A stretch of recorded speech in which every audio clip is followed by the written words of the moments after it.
Lun hadirnya untuk menyatakan kepada umat Islam dan kepada orang yang lebih baik dari saya, yang empat menteng yang naik pelosok, ayo bangkit perbaiki bangsa ke depan. Jangan patah semangat. Mana anda yang baik-baik? Mana pencinta-pencinta kebaikan? Ayo bangun, bergabung memperbaiki bangsa ke depan. Lun kira pasti hari.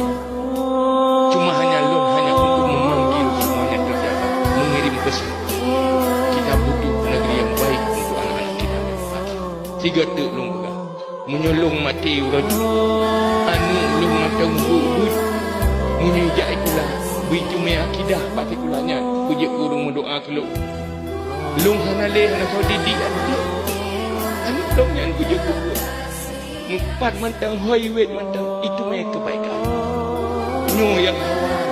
Tetapi